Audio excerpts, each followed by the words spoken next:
ห้องประธานสภาการค้าและอุตสาหกรรมแห่งชาติลาวจัดกิจกรรมปลูกต้นไม้ที่สวนของตนเนื่องในโอกาสปันปลูกต้นไม้แห่งชาติ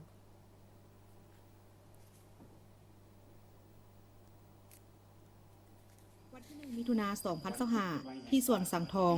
ท่านดาวร พระจันทวงศ์รองประธานสภาการค้าและอุตสาหกรรมแห่งชาติลาวพร้อมครอบครัวได้จัดกิจกรรมปลูกต้นไม้เนื่องในโอกาสวันปลูกต้นไม้แห่งชาติขึ้นเพื่อเป็นการปฏิบัติพันธุ์ขยายแนวทางของรัฐบาลเกี่ยวกับเวียกงานป่าไม้พร้อมทั้งเป็นการปลูกจิตสำนึกให้ทั่วสังคมในการส่งเสริมการปลูกไม้และฟื้นฟูป่าให้กว้างขวางและเป็นไปตามทิศทางที่พรรครัฐบาลวางออกกิจกรรมในครั้งนี้แม่นจัดขึ้นเป็นครั้งที่ 7โดยมีท่านโพสีแก้วมณีวงศ์รองรัฐมนตรีกระทรวงแถลงข่าววัฒนธรรมและท่องเที่ยวท่านเอกอัครราชทูตสาธารณรัฐเกาหลีประจำลาวสภาการค้าและอุตสาหกรรมแห่งชาติลาว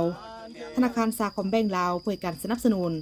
สมาคมนักข่าวแห่งสาธารณรัฐประชาธิปไตยปัจจุลาวพร้อมด้วยภาคส่วนอื่นๆเข้าร่วมปลูกต้นไม้กินหมากคือต้นมะเขือเรียนจำนวน250ต้นนอกจากการปลูกต้นไม้แล้วทั้งสวนยังได้นำเสนอผลสำเร็จก็คือหมากผลแห่งการปลูกต้นไม้ในระยะ6 ปีที่ผ่านมาโดยเฉพาะแม่นการปลูกต้นไม้ยางที่เริ่มปลูกมาแต่ปี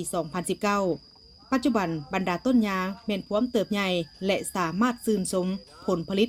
อยู่ในสวนได้ทุกๆปีวันที่1 เดือน 6แต่เราก็ได้มาปลูกต้นไม้หรือว่าเฮ็ดเฉลิมฉลองวันปลูกต้นไม้แห่งชาติแต่เราเริ่มมาแต่ 2018 และต้นยางนี้เริ่มปลูก 2019 มาเดี๋ยวนี้ได้ 7 ปีแล้วก็เลยมามื้อนี้มาสมเสยผลงานตัวที่ปลูกไปแล้วต้นยางนี่500 ต้นต้นดูต้นขยุงต้นหยัง 2,500 ต้นปีนี้เราเริ่มปลูกต้นไม้กินหมากมีต้นทุเรียน250 ต้นคาดว่าส่วนแห่งนี้มันก็มีเนื้อที่อยู่21 เฮกตาร์แล้วก็ปลูกต้นไม้กินหมากก็4 เฮกตาร์ต้นไม้ยาวนาน4 เฮกตาร์หนองปลา3 เฮกตาร์แล้วก็ต้นยางพาราซึ่งให้เงินทุกๆ15 มื้อหัน10 เฮกตาร์ก็เห็นว่าเกิดดอกออกผลดังนั้นทุกๆปีเราก็ได้มาเฉลิมฉลองมาบึงผลงานตัวที่ปลูกไปแล้วผู้ที่สนับสนุนหลักก็เป็นสากลแบงค์เพิ่นให้ปีนึง20 ล้านมาฮอดเดี๋ยวนี้ประมาณ140 ล้านคณะจือบ่ผิดเนาะปีนี้เพิ่นก็ให้20 ล้านแล้ว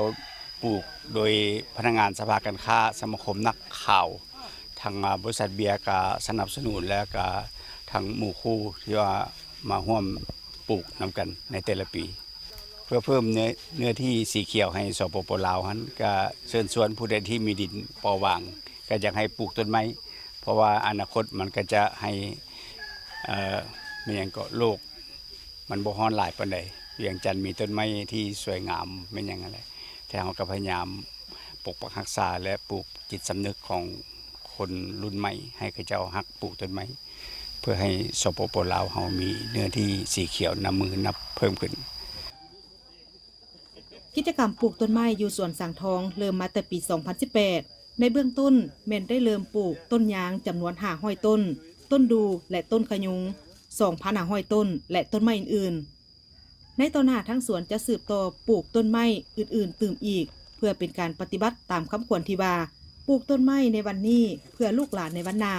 จงช่วยกันปลูกต้นไม้ให้เป็นป่าเพื่อเป็นสินค้าและประกอบส่วนในการปกปักรักษาสิ่งแวดล้อมและลดพรการเปลี่ยนแปลงดินฟ้าอากาศ